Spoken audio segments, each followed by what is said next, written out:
Bismillahirrahmanirrahim. Alhamdulillahi rabbil alamin. Wassalatu wassalamu ala Rasulillah wa ala alihi wa ashabihi wa man ihtada bihadihi wastanna bisunnatihi ila yaumiddin. Rabbi shrah li sadri wa yassir li amri wahlul 'uqdatam min lisani yafqahu qawli. Allahumma anfa'na bima 'allamtana wa 'allimna ma yanfa'una. Allahumma zidna 'ilma. Amma ba'd. Sambungan kita seterusnya malam ni ayat 53. Ayat 53.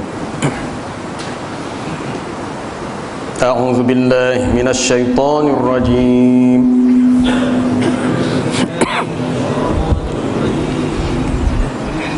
Bismillahirrahmanirrahim.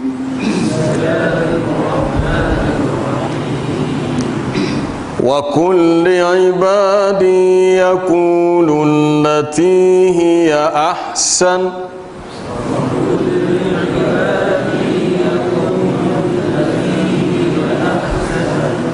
Inna asy-syaitana yanzaghu bainahum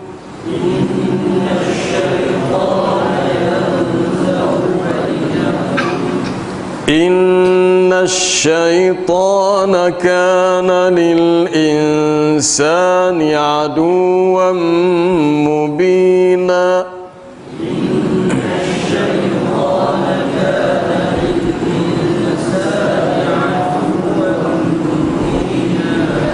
Rabbukum a'lamu bikum in yasha' yarhamkum aw in yasha' yu'adzibkum.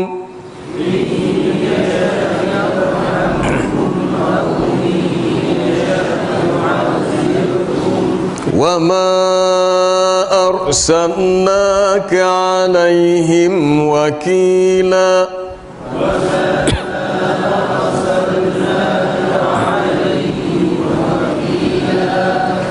Wa rabbuka a'lamu biman fis samawati wal ard.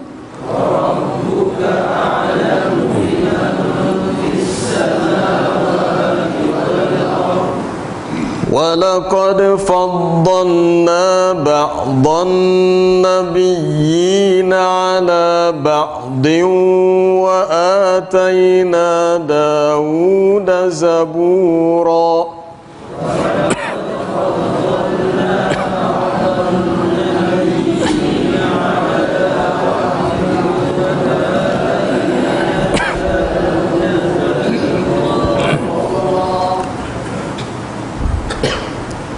Wa kulli ibadi yaqulu allati hiya ahsan. Dan katakanlah kepada hamba-hambaku, hendaklah mereka mengucapkan perkataan yang lebih baik, yakni yang benar. Inna syaitana yanzaghu bainahum. Sesungguhnya syaitan itu menimbulkan perselisihan di antara mereka. Inna syaitana kana lil insani aduwwan mubina. Sesungguhnya syaitan itu adalah musuh yang nyata bagi manusia. Rabbukum a'lamu bikum. Tuhanmu lebih mengetahui tentang kamu. Maksudnya Tuhan lebih mengetahui siapa di antara manusia yang mendapat petunjuk, siapa yang berada di atas jalan yang sesat. In yasha' yarhamkum aw in yasha' yu'adzibkum. Sekiranya dia menghendaki, nescaya dia merahmati kamu, ataupun jika dia menghendaki untuk menyiksa kamu, maka dia boleh mengazab, menyiksamu. Wa ma arsalnaka 'alaihim wakila. Dan tidaklah kami mengutuskanmu ya Muhammad untuk menjadi penjaga bagi mereka. Wa rabbuka a'lamu biman fis samawati wal ard. Dan Tuhanmu lebih mengetahui siapa yang berada di langit dan di bumi. walaqad faddalna ba'dhan nabiyyin 'ala ba'd, dan sesungguhnya telah kami lebihkan sebahagian nabi-nabi itu di atas sebahagian yang lain.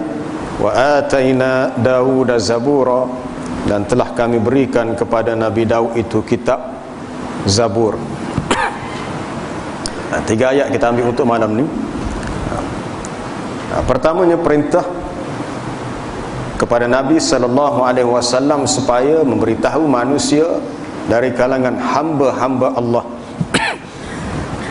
Arahan ini hanya khusus untuk orang-orang yang beriman, dari kalangan hamba-hamba Allah yang beriman, supaya mereka berkata akan perkataan yang baik ataupun yang lebih baik.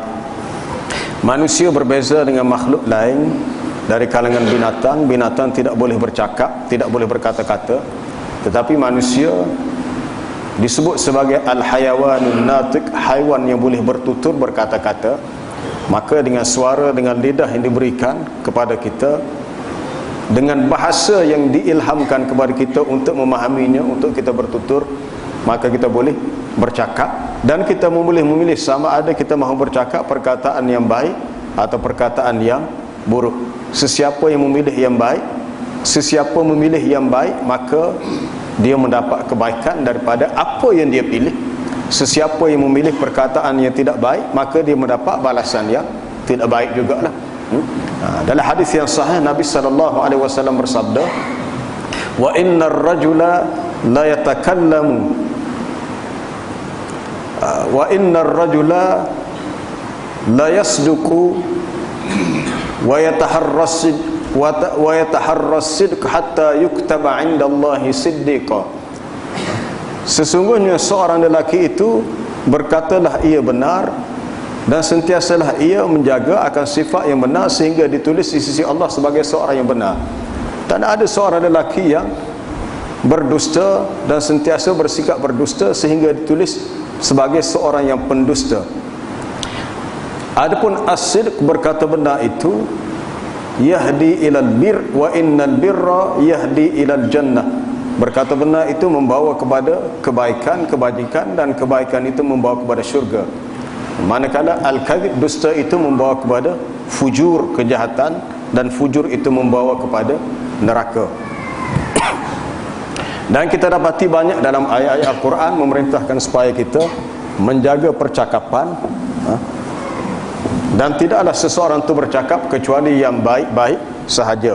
Selain daripada ayat 53, contohnya ayat dalam surah Al-Baqarah, wa idh akhadna mitsaqa bani Israila la ta'buduna illallah wa bil walidaini ihsana wa dzil qurba wal yatama wal masakin wa qulu lin-nasi husna. Ingatlah ketika kami mengambil perjanjian dengan Bani Israel bahawa janganlah kamu menyembah selain daripada Allah, terhadap dua ibu bapa berbuat baik, begitu juga terhadap kaum kerabat, anak-anak yatim, orang-orang miskin, dan katakanlah kepada manusia dengan perkataan yang baik. Perkataan yang baik, memilih perkataan yang suka untuk orang lain mendengarnya. Sebagaimana kita tidak suka orang lain berkata buruk kepada kita, maka begitu juga orang lain tidak suka untuk kita berkata perkara yang buruk kepada mereka, sama ada buruk dari sudut pemilihan perkataan ataupun buruk dari sudut maksudnya, mengandungi maksud istihza, mengejek, mempersendakan, sukhriyah, mempermainkan seseorang. Ya ayyuhallazina amanu la yaskhar qaumun min qaum, wahai orang yang beriman, janganlah suatu kaum mengejek, mempersendakan suatu kaum yang lain. Ejekan itu biasa dilakukan bil qauli, dengan perkataan. Wala nisa'um min nisa' la yaskhar qaumun min qaumin asa an yakunu khairan minhum. Janganlah suatu kaum mengejek akan suatu kaum yang lain kerana boleh jadi yang diejek itu lebih baik. Dan janganlah satu kumpulan kaum wanita mengejek akan wanita yang lain, asa an yakunna khairan minhunna, kerana boleh jadi yang diejek itu lebih baik. Ejekan ini biasa dibuat dengan menggunakan lidah. dengan kata-kata. Pada suatu hari, dalam hadis riwayat Imam Muslim, datang beberapa orang Yahudi kepada Nabi sallallahu alaihi wasallam, lalu mereka berkata, assalamu alayka, bukan assalamu, assamu. Assam bermakna al-maut. Kalau kita guna dalam bahasa kampung kita kan, mapuh lamu. Tu. Bahasa mudah kan, mapuh lamu. Seolah-olah mereka mendoakan kebinasaan, kematian ke atas Nabi. Dia kata assalamu alayka. Nabi pun jawab wa alayka, wa alaikum. Dia tak habiskan wa alaikumussalam, wa alaikum. Lalu didengar oleh Aisyah radhiyallahu anha perkara itu. Lalu Aisyah menjawab, assalamu alaikum. Dia tambah begitu, assalamu alaikum la'anakumullah wa ghadiba alaikum. Kamulah yang mati, Allah Ta'ala laknat kamu dan Allah Ta'ala murka ke atas kamu. Apabila Nabi SAW mendengar isterinya berkata begitu sebagai suatu tindak balas terhadap kata-kata Yahudi yang tak syomel tadi, perkataan yang tidak baik, lalu katanya, mahlan ya Aisyah. Kena beraduh ya, bahasa Kelantan kata kena beraduh ataupun kena titik terending, kena berlembut. Alaiki birrifq, kamu perlu berlembut wahai Aisyah. Sekalipun mereka mengucapkan perkataan yang buruk, yang kita pun tidak suka untuk mendengarnya, bukan bermakna kita menggunakan perkataan yang sama untuk membalas kata-kata buruk mereka. Biar je kata, siapa letih dia bukti. Tidak perlu untuk kita membalas kata-kata buruk orang lain dengan perkataan buruk yang sama. Sebab la yuhibbullahul jahra bis-su'i minal qaul. La yuhibbullahul jahra bis-su'i minal qaul. Allah Ta'ala tidak suka dilakukan secara terang-terangan dengan perkataan yang buruk, illa man zulim, melainkan orang yang dizalimi. Wala tujadilu ahlal kitabi illa billati hiya ahsan. Janganlah kamu berdebat, berbantah dengan ahlul kitab melainkan dengan cara yang baik, termasuklah menggunakan perkataan yang baik. Illa allazina zalamu minhum, kecuali orang-orang yang zalim di antara mereka. Kalau ahlul kitab itu sudah melampau, bolehlah kita guna hak tidak baik. Tapi kalau dia tidak bertindak melampau, kita jangan guna perkataan yang tidak baik. Sebab kita nak dakwah dia, bukan nak balas dengan dia. Kita nak dakwah dia. Lalu Nabi berpesan, katanya, alaiki birrifqi, kamu perlu berlembut, wa iyyaki al-'unfi awil fuhsh. Berhati-hatilah kamu daripada bersikap kasar ataupun bersikap keji, termasuk menggunakan perkataan yang tidak baik untuk didengar. Kadang-kadang kita tidak sedar, budak-budak sekolah kadang-kadang menjadi kebiasaan ia menggunakan bahasa-bahasa seharian yang tak sepatutnya lah. Yang tak sepatutnya kita sebut bahasa nyupah. Nyupah sebenarnya laknat. Laknat ni guna bahasa dalam bentuk maki hamun, cercaan, celaan. Lalu bila Nabi tegur kita, Aisyah tak puas hati, dia kata, awalam tasma' ma qalu, adakah engkau tidak mendengar apa yang mereka kata? Nabi pun jawab balik, awalam tasma'i ma qultu, habis kamu tak dengar apa yang aku kata? Aisyah tanya, ya Rasulullah, engkau tak dengarkah apa yang mereka kata ke atas kamu? Nabi kata, engkau tak dengarkah apa yang telah aku jawab untuk mereka? Aku jawab dah, wa'alaikum, cukup lah. Tapi Aisyah tak puas hati, dia nak jawab lagi, wa'alaikumussalam. Baik, radatu alaihim, aku telah menjawab ke atas mereka. Cuma cara Nabi jawab tu lebih berlapik. Dia jawab dah, cuma dia jawab wa'alaikum sekatu ya, tidak wa'alaikumussalam.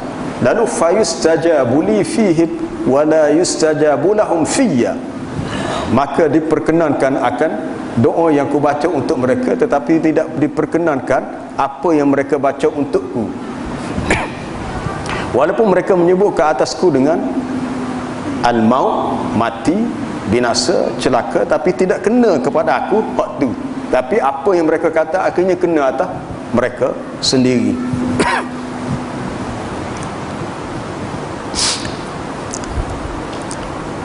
Ini dalam hadis riwayat Imam Bukhari. Dalam satu riwayat lain dalam Sahih Muslim, inna syaitan qad aisa an ya'budahul musalluna fi jaziratil arab walakin fit tahrish bainahum. Sesungguhnya syaitan telah putus asa bahawa dia tidak akan disembah oleh orang-orang Islam di semenanjung tanah Arab. Nabi sebut begini setelah berlaku peristiwa pembukaan kota Mekah. Syaitan telah merasa putus asa, tidak mampu lagi untuk menyesatkan manusia. Orang-orang Islam tidak lagi melakukan perkara syirik. Apabila turunnya ayat al-yauma ya'isal ladzina kafaru min dinikum fala takhshawhum wakhshawun al-yauma akmaltu lakum dinakum wa atmamtu alaikum ni'mati wa raditu lakumul islam madina. Pada hari ini orang-orang kafir sudah merasa putus asa terhadap agamamu. Maksudnya orang kafir rasa tak boleh buat gapo dah. Mereka menyerah kalah. Maka janganlah kamu takut kepada mereka, takutlah kepada aku. Maka pada hari ini telah aku sempurnakan untukmu agama kamu, dan aku telah lengkapkan nikmatku ke atasmu, dan aku telah redha Islam sebagai agamamu. Ayat ini turun semasa peristiwa Hajjatul Wada, haji penghabisan pada tahun yang ke-10. Adapun dalam hadis menyebut syaitan telah merasa putus asa kerana tidak mampu lagi menyesatkan orang-orang Islam, tetapi dia akan mencuba dengan cara fit tahrish, memecah belahkan, melaga-lagakan sesama mereka. Untuk menyesatkan mungkin tidak boleh, tetapi sesama Islam dia akan buat perkara yang menyebabkan berlakunya tahrish. Dan perkara ini pernah berlaku di zaman Nabi Yaqub alaihi salam apabila syaitan telah berjaya memecah belahkan antara Nabi Yusuf AS dengan adik-beradik yang lain, angkara sifat dengki dan iri hati. Mereka awal lagi bila Nabi Yusuf menceritakan mimpi kepada ayah dia tak cerita kepada adik-beradik dia. Kalau kita belajar surah Yusuf, kita nampak banyak hikmah yang besar. Seseorang anak yang berdepan dengan masalah, dia lebih dekat dengan bapanya, bukan dengan ibunya, bukan dengan adik-beradiknya. Lalu dia berkata, ya abati inni ra'aitu ahada asyara kawkaba wasyamsa wal qamara ra'aituhum li sajidin. Ya abati, dia tak kata ya abi, ya abati, wahai ayahandaku, dengan bahasa yang sangat lembut. Sesungguhnya aku melihat dalam mimpiku matahari, bulan, termasuklah 11 buah planet, termasuklah matahari dan bulan sujud kepadaku. Nabi Yaqub yang faham mimpi Nabi Yusuf, anaknya, dia kata, ya bunayya la taqsus ru'yaka ala ikhwatik. Wahai anakku, jangan kamu ceritakan mimpimu kepada saudara-saudaramu yang lain. Fayakidu laka kaida. Kalau cerita, nanti mereka akan membuat berbagai tipu daya untuk menyatakan rasa dengki kepada kamu. Kerana inna syaitana lil insani aduwwun mubin. Syaitan itu adalah musuh yang nyata bagi kamu. Bagaimana akhir cerita ni? Akhir cerita ni, setelah Nabi Yusuf dipertemukan kembali dengan adik-beradiknya yang lain, termasuk dengan ibu dan bapanya, lalu dia berkata, ya abati hadza ta'wilu ru'yaya min qablu.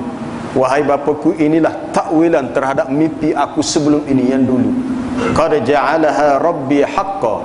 Sesungguhnya Tuhanku menjadikan ia sesuatu yang benar. Wa qad ahsana bi idh akhrajani minas sijn. Sesungguhnya dia telah berbuat baik kepadaku ketika dia mengeluarkan aku daripada penjara. Wa jaa bikum minal bad. Dan dia telah mendatangkan kamu semua daripada arah kampung sana. Nabi Yaqub dan anak dia tinggal kawasan kampung, nak pergi ke Mesir. Min ba'di an nazagha syaitanu baini wa baina ikhwati. Setelah syaitan telah menimbulkan perselisihan antaraku dengan adik-beradikku. Nazagha itu fi'il madhi. Dalam ayat 53 surah Al-Isra dia datang dengan fi'il mudhari'. Wa kullu ibadi yaqulu allati hi ahsan, sebab inna syaitana yanzagu bainahum. Nazagha yanzagu, menimbulkan perbalahan, perselisihan. Kita kena ingat, boleh jadi dengan sebab harta kita, anak-anak kita berbalah. Harta menjadi suatu fitnah yang menyebabkan sesama ahli keluarga bercakaran, berbala. Kalau tidak diuruskan dengan cara yang betul lah, dengan cara yang baik. Tapi kalau ikut cara baik mungkin tak timbul masalah. Katanya min ba'di an nazawa syaitanu baini wa baina ikhwati, setelah syaitan berjaya menimbulkan perselisihan, perbalahan, permusuhan antaraku dan adik-beradikku atas sifat dengki. Di sini perbalahan yang timbul, perselisihan yang timbul akibat menggunakan perkataan yang tidak baik. Perkataan yang tidak baik. Kalau kembali kepada ayat ni, wa kullu ibadi yaqulu allati hi ahsan, berkatalah yang baik. Orang kita ni disuka benar bercakap dengan menggunakan lakab, gelaran-gelaran yang tidak disukai oleh orang lain. Benda tu adalah haram. Kalau rujuk kepada ayat dalam surah Al-Hujurat tadi, wala talmizu anfusakum wala tanabazu bil alqab, janganlah kamu saling mencela diri kamu. Mencela ni antara satu sama lain, dan janganlah kamu saling melontar dengan gelaran. Pakat bagi gelar, hak ni gelar kau ni gini, hak ni gelar gini. Dan gelaran itu dalam bentuk yang buruk dan negatif. Apabila didengar oleh orang yang mendengar gelaran itu, dia akan marah. Sebab gelaran tu digunakan dalam bentuk yang orang tahu dah, untuk menggambarkan orang ni begini-begini yang negatif. Jadi kalau kita terkena tindakan orang yang tidak bertamadun ni, kita kena sabar. Kita kena sabar. Kita ambil sikap yang telah Nabi tunjukkan, sebagaimana baginda tegur Aisyah. Biarlah orang nak kata apa, tak apa, kita memilih untuk bersabar. Apa yang mereka kata akan menjadi pahala untuk kita. Apa yang mereka kata akan menjadi pahala untuk kita. Walaman sabara wa ghafara inna dzalika lamin azmil umur. Sesiapa yang sabar dan sanggup memaafkan, maka ia termasuk orang yang memiliki azmil umur, jiwa yang teguh, yang kuat. Tapi kalau kita nak balas huduhnya kata-kata dia dengan kata-kata yang buruk juga, itu terpulang kepada kita lah. Dari sudut wa jazaa'u sayyi'atin sayyi'atun mithluha, balasan bagi suatu keburukan adalah keburukan yang seumpamanya. Kalau dia kata huduh kita sekali, kita jawab sekali. Jangan pula dia kata kepada kita sekali, kita jawab 3 kali. Tak boleh lah. Tapi memilih untuk memaafkan dan tidak membalas kata-kata yang buruk, itu lebih baik. Faman afa wa aslaha fa ajruhu 'ala Allah. Sesiapa yang memaafkan dan sanggup berbuat kebaikan, maka pahalanya terserah kepada Allah. Tapi kalau kita ikut perasaan, ikut emosi kita, mesti kita nak balas lah. Orang kata huduh kita, kita kata balik ke dia. Sama ada dalam bentuk bahasa lisan atau bahasa tulisan. Kadang-kadang orang tak dikenali atau mesej kepada kita gini, kita pun gerak, kita pun tulis huduh juga. Habislah. Walaupun kita rasa sakit hati, lebih baik kita baca, delete terus, selesai. Jangan fikir. Sebab benda tu akan berlanjutan. Sebab kali kita kata jawab balik pula. Makanya api kemarahan tu akan terus menyala. Sikap yang lebih baik kita berhenti tiru. Sebab dia akan melebarkan lagi jurang sesama kita dan membesarkan lagi rasa permusuhan itu.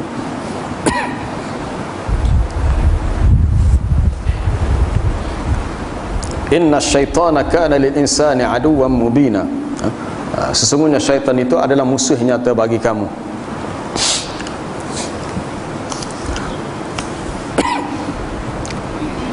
Dalam satu hadis riwayat Imam Ahmad dalam musnadnya, juga Bukhari dan Muslim dalam sahih mereka, daripada Abi Hurairah radhiyallahu anhu, katanya qala Rasulullah sallallahu alaihi wasallam, la yushiranna ahadukum ila akhihi bisilah.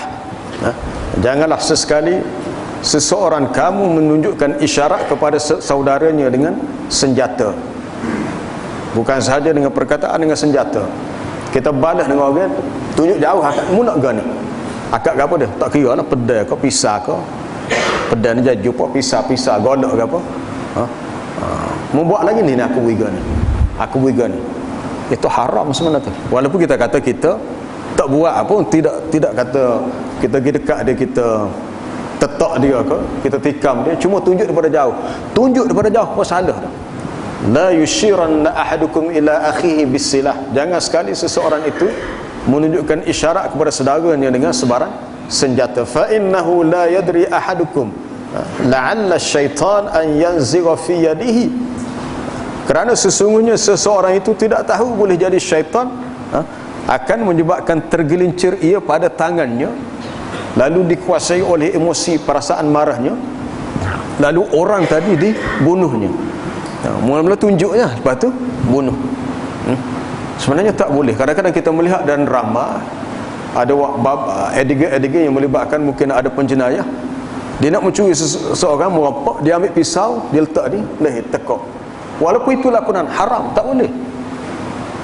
Sebab kebanyakan dia buat cerita tu tak kerti agama pun. Walaupun dia kata ini lakonan sahaja, lakonan nisbah pada kita. Adakah kita nampak syaitan hak di belakang kita berlakon? Bagaimana kalau pelakon saya betul-betul terkena senjata? Dia kata maaf, awak dah terkelar leher awak, saya bukan sengaja. Walaupun lakonan memang tak boleh. Fa innahu la yadri, seseorang itu tidak tahu, kerana boleh jadi la'alla syaitan an yanzigha fi yadihi, syaitan akan menyebabkan tergelincir seseorang pada tangannya, lalu dia benar-benar melakukan pembunuhan. Peringkat awal isyarat aja, dia apa dia acah-acah, acah-acah aja, maknanya main-mainnya, tapi jadi sungguh-sungguh, lalu menyebabkan fayaqa'u fi hufratin minan nar, maka jatuhlah ia dalam salah satu lubang neraka. Jadi tindakan syaitan untuk merosakkan manusia berlaku dengan sama ada perkataan yang buruk ataupun juga dengan perbuatan. Baik, kita lihat ayat yang berikutnya. Rabbukum a'lamu bikum in yasha' yarhamkum aw in yasha' yu'adzibkum. Sesungguhnya Tuhan kamu lebih mengetahui dengan keadaan kamu. Ay rabbukum ayyuhan nas, sesungguhnya Tuhan kamu wahai sekalian manusia, wahai sekalian manusia, Tuhan kamu lebih mengetahui man yastahiqu minkum al-hidayah wat taufiq lil iman wa man la yastahiqu, siapakah yang berhak di antara kamu untuk mendapat hidayah dan taufik bagi dia memiliki iman, dan siapakah yang tidak berhak.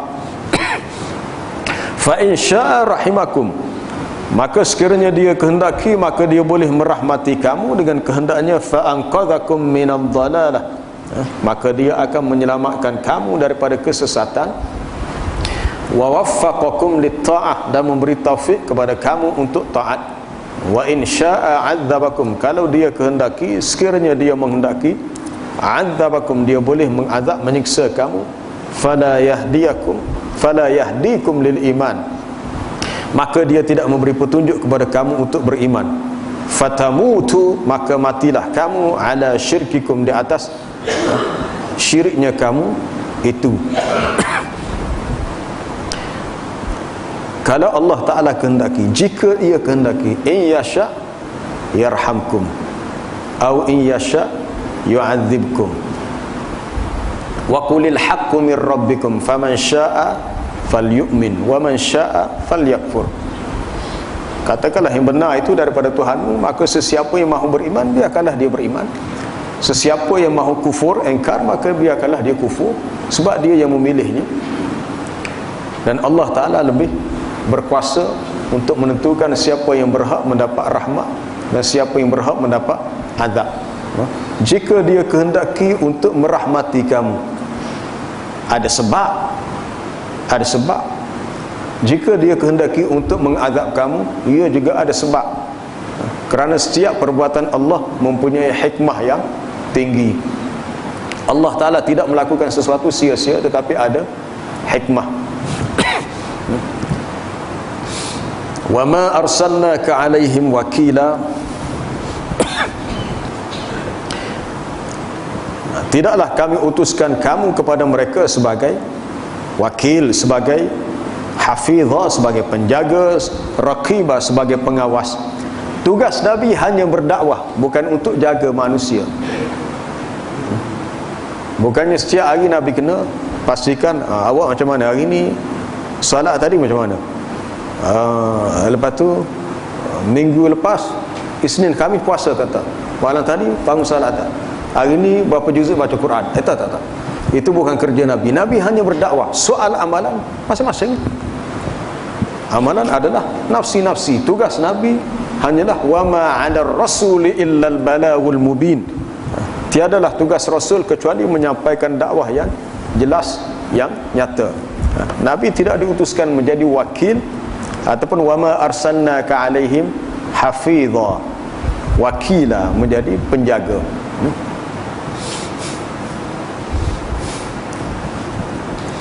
Maksud penjaga di sini untuk engkau menghisap alam mereka, untuk engkau menghisap amalan mereka, kerana kami utuskan engkau sebagai nadhiran wa basyira, sebagai pemberi khabar yang menakutkan dan khabar yang menggembirakan. Itu faman ata'aka dakhalal jannah. Sesiapa yang mentaati kamu, maka masuklah ia ke dalam syurga. Wa man 'asaka dakhalan nar. Sesiapa yang menderhakaimu, dia akan masuk neraka. Wa rabbuka a'lamu biman fis samawati wal ard. Dan Tuhan kamu lebih mengetahui siapa yang di langit dan siapa yang di bumi. Di langit dari kalangan malaikat-malaikatnya, di bumi manusialah dan juga makhluk-makhluk yang lain. Allah Ta'ala mengetahui semuanya kerana dia yang menciptakan. Ala ya'lamu man khalaq wa huwal latiful khabir. Ala ya'lamu man khalaq wa huwal latiful khabir. Tidakkah dia yang menciptakan itu tahu? Ya, Allah Ta'ala yang menciptakan, maka dia lebih tahu. Dan dialah yang bersifat al-latif al-khabir, yang lebih halus, yang lebih lembut terhadap ilmu pengetahuannya, lebih halus, mendalami dan lebih mengetahui. Adapun berhubung dengan tahu di sini, ia merujuk kepada, kalau kita nak kaitkan dengan ayat ini dalam surah Al-Mulk, apabila sebahagian di kalangan orang-orang musyrik yang bercakap sesama mereka dengan suara yang perlahan, kerana menjadi tabiat orang-orang musyrik, dia punya perangai dia, kalau kecak derah, kecak melaum. Lalu sebahagian mereka berkata, asirru qaulakum li alla yasma'a ilahu Muhammad. Tolong perlahankan ataupun tolong kohor sikit kat kecak tu, supaya Tuhan Muhammad tidak mendengarnya. Maksudnya supaya Allah Ta'ala tidak mendengarnya. Padahal Allah Ta'ala maha mendengar.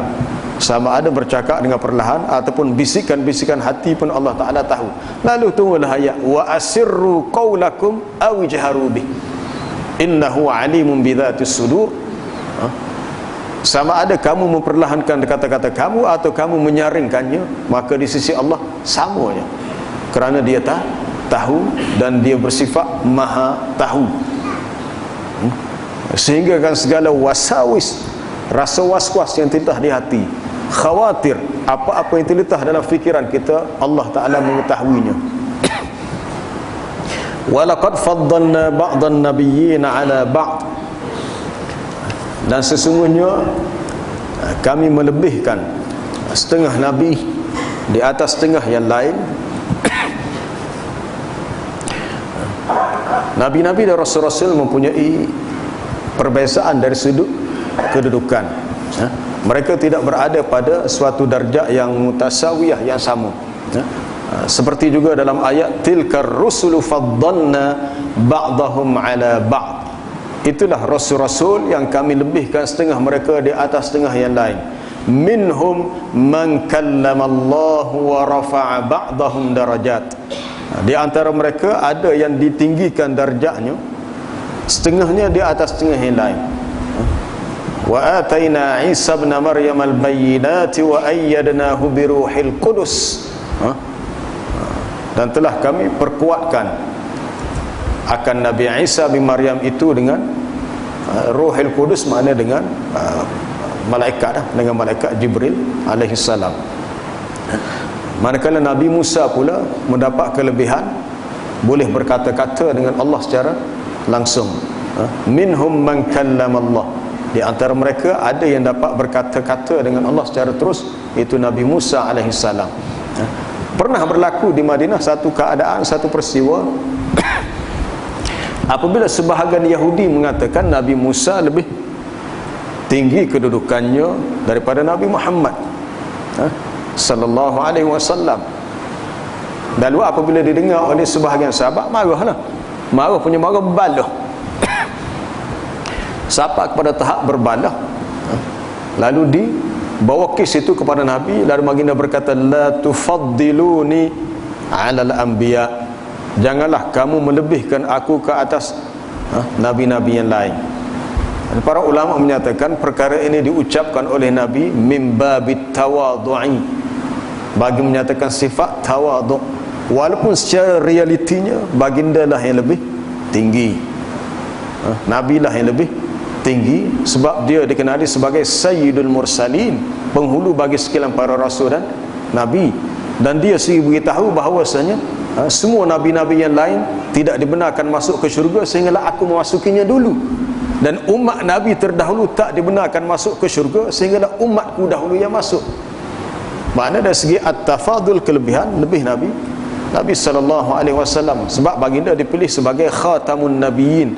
Ma kana Muhammadun aba ahadin min rijalikum walakin Rasulullah wa khataman nabiyyin. Dia adalah penutup bagi sekalian nabi. Atas sifat sebagai penutup, maka dia diberi kedudukan yang lebih tinggi, lebih utama. Wa kana fadlullahi 'alaika 'azima. Dan adalah kurniaan Allah kepadamu ya Muhammad adalah suatu kurniaan yang azima, yang sangat besar. Wala khilafa anna ar-rusul afdalu min baqiyatil anbiya. Dan tidak ada khilaf, tidak ada perbezaan pendapat bahawa rasul-rasul itu lebih afdal daripada saki-baki beberapa yang lain dari kalangan Nabi. Antara Rasul dengan Nabi, Nabi lebih tinggi. Ada sebahagian, sebab bila Rasul, Nabi, biasa begitulah, Rasul, Nabi. Tapi bukan semua Nabi itu Rasul. Bilangan Nabi lebih ramai daripada Rasul. Ada yang Nabi tetapi dia tidak Rasul. Itu tarikh itu adalah perbezaan dalam kalangan para ulama. Rasul mana orang yang diutuskan dengan perintah Allah untuk disampaikan kepada kaumnya dan yang lain-lain. Ada ulama memberi tarikh Nabi adalah orang yang diberi wahyu untuk dirinya, untuk dirinya sahaja. Ada beri tarikh begitu. Ada yang mengatakan Nabi untuk dirinya dan umat yang dekat dengannya, tidak kepada yang lain. Itu perbezaan tu dari sudut definisi yang diberikan oleh para ulama. Di antara mereka ada yang dikenali dengan ulul azmi. Ulul azmi ni yang lebih kuat kerana banyak diuji, dan mereka ada 5 orang semuanya. Wa idh akhadna minan nabiyyina mitsaqahum wa minka wa min Nuhin wa Ibrahim wa Musa wa Isa bin Maryam. Ingatlah ketika kami mengambil daripada sekalian Nabi itu mitsaq, perjanjian dengan mereka, termasuklah wa minka, daripada kamu, daripada Nuh, Ibrahim, Musa, Isa. Nabi Muhammad, Nabi Nuh, Ibrahim, Musa, Isa. Tapi kalau ikut dari segi turutan, Nabi Nuh dululah. Maksud turutan dari segi dia lebih awal diutuskan, Nabi Nuh. Zaman berikutnya Nabi Ibrahim, Nabi Musa, Nabi Isa, dan Nabi Muhammad sallallahu alaihi wasallam yang terakhir. Dari sudut turutan sejarah ataupun waktu dizahirkan ke muka bumi. Ataupun dalam ayat yang lain, syara'a lakum minad din ma wassa bihi Nuhan wallazi awhayna ilaika wa ma wassayna bihi Ibrahim wa Musa wa Isa an aqimud din wa la tatafarraqu fihi. Allah Ta'ala telah mensyariatkan bagi kamu daripada agama ini apa yang telah diwasiatkan dengannya kepada Nuh, dan apa yang kami wahyukan kepada kamu, apa yang kami wasiatkan dengannya kepada Ibrahim, Musa, Isa. Namanya 5 sahaja ulul azmi. Sebab itulah Rasulullah sallallahu alaihi wasallam disuruh supaya bersabar, fasbir kama sabara ulul azmi minar rusuli wala tasta'jil lahum. Maka hendaklah engkau ya Muhammad bersabar sebagaimana bersabarnya golongan ulul azmi daripada kalangan rasul. Itulah yang lebih tinggi dia punya ranking ataupun kedudukannya di sisi Allah, atas sebab mereka ni banyak diuji dengan ujian yang berat, diuji dengan ujian yang berat. Tapi dari segi kelebihan, selepas Nabi SAW, kedudukan yang kedua tinggi adalah Nabi, dalam 5 tu Nabi Nuh. Okey, Nabi Muhammad nombor 1, kemudian Nabi Nuh, Ibrahim, Musa, Isa. Siapa nombor 2? Teka-teki pula. Nombor 2 Nabi Ibrahim. Nabi Ibrahim, wattakhadallahu Ibrahim khalila. Apabila satu peristiwa berlaku sebelum pergi medan peperangan Tabuk, Rasulullah beritahu, lau kuntu muttakhidan ahadan khalilan, kalaulah aku boleh menjadikan seseorang sebagai kekasihku, latakhaztu Abu Bakar, aku akan jadikan Abu Bakar sebagai khalil. Khalil ni kekasih yang sangat dekat dengan aku. Tetapi Allah Ta'ala, walakinnallah ittakhadhani khalilan kama ittakhadha Ibrahim khalila. Allah Ta'ala telah memilihku sebagai khalil, kekasihnya, sebagaimana dia menjadikan Ibrahim sebagai kekasihnya. Ada orang yang keliru, dia kata, oh, Nabi disebut sebagai Habibullah, Nabi Ibrahim Khalilullah. Tapi segi bahasa Arab, Khalil itu lebih tinggi. Nabi Muhammad juga adalah Khalilullah. Cuma dari segi penggunaan istilah, Quran sebut wattakhadallahu Ibrahim khalila, ya, Nabi Muhammad juga adalah Khalil. Khalil merujuk kepada orang yang menjadi kekasih Allah, yang sangat dekat dengan Allah. Masing-masing ada kelebihan sendiri, dan kelebihan itu Allah Ta'ala yang kurniakan. Walaqad faddalna ba'dhan nabiyyin ala ba'd, kami lebihkan setengah nabi-nabi itu di atas setengah yang lain. Dan akhir sekali, wa ataina Dawud zabura, telah kami berikan kepada Nabi Daud kitab Zabur. Sebagaimana yang kita ketahui, Nabi Daud seorang nabi, seorang rasul yang juga diberi kuasa pemerintahan sebagai seorang raja. Dia ni raja. Walaqad ataina Dawud minna fadla, walaqad ataina Dawud wa Sulaimana ilma, wa qala alhamdulillahilladzi faddalana ala katsirin min ibadihi almu'minin wa waritha Sulaimanu Dawud. Nabi Daud diberi kerajaan yang besar, kemudian diwarisi oleh anaknya Nabi Sulaiman. Tapi dari sudut kelebihan, yang mengungguli kelebihan Nabi Daud adalah sebab dia dikurniakan kitab Zabur, bukan dengan sebab bil mulki was sultan, dengan sebab kerajaan atau dengan sebab kekuasaan. Ada dalam kalangan ulama tafsir yang menyebut berhubung dengan tafsiran ayat walaqad katabna fi zabur min ba'di dzikri annal arda yarithuha ibadiyas salihun, sesungguhnya telah kami tulis dalam Zabur setelah Quran ini, sebagaimana dinyatakan dalam Quran juga bahawa bumi ini akan diwarisi oleh hamba-hambaku yang soleh ataupun hamba yang baik.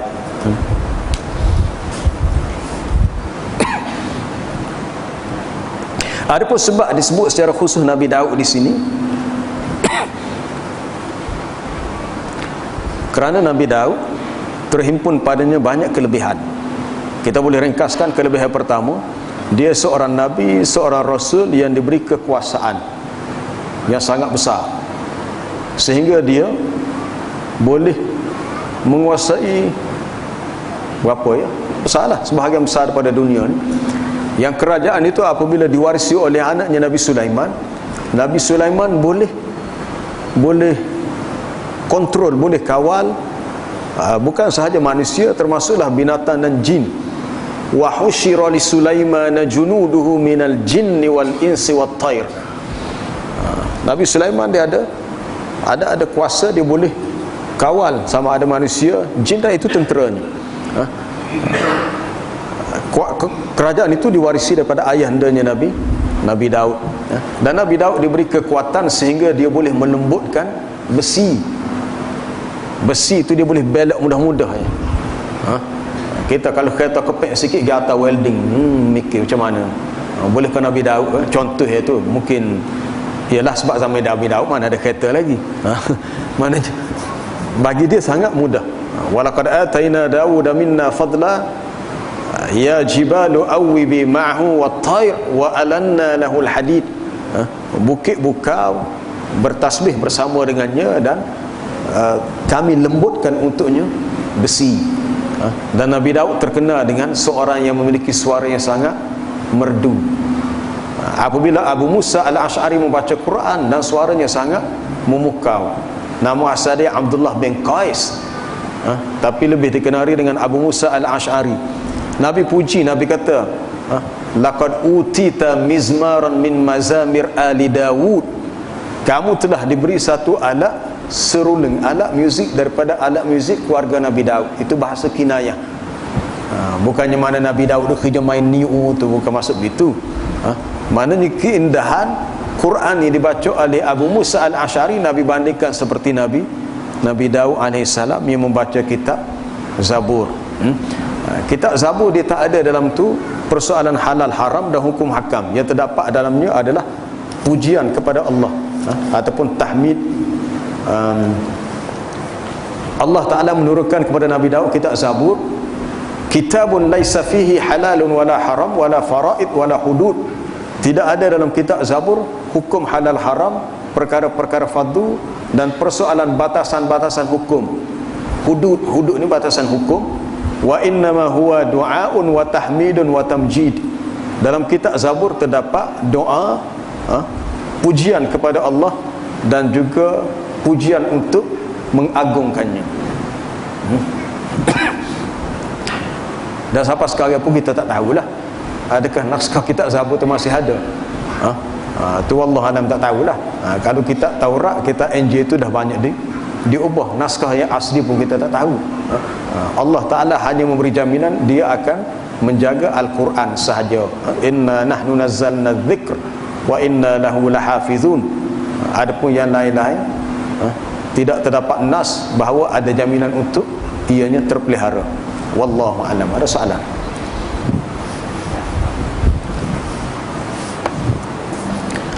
Ada soalan bertulis ni?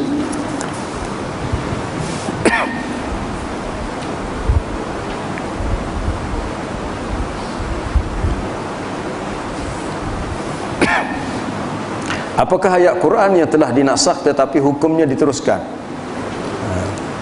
Yang beringatnya ayat berhubung dengan hukum rejam bagi penzina.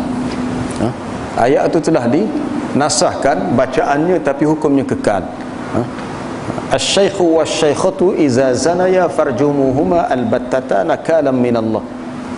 Orang tua lelaki dan orang tua perempuan apabila berzina hendaklah kamu rejam kedua-duanya. Ayat itu sudah dinasahkan tapi hukumnya kekal. Hukumnya kekal. Apakah ayat Quran yang tidak dinasahkan tapi hukumnya dinasah? Ayat itu masih ada tapi hukumnya dinasah. Ya, dalam surah Al-Baqarah. Hukum berhubung dengan wanita yang kematian suami.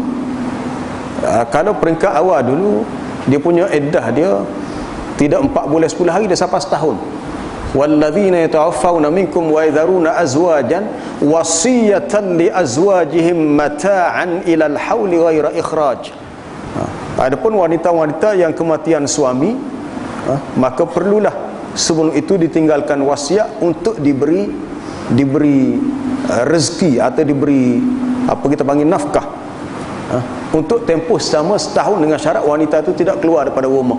Tapi hukum itu dinasahkan diganti dengan ayat walladzina yatawaffawna minkum wa yadharuna azwajan yatarabbasna bi anfusihinna arba'ata ashhurin wa 'ashra. Wanita yang kematian suami hendaklah dia menunggu dalam tempoh iddahnya selama 4 bulan 10 hari. Jadi ayat ini telah menasahkan ayat yang satu lagi. Ayat yang satu lagi masih kekal tapi hukumnya nasakh. Ada soalan lisan?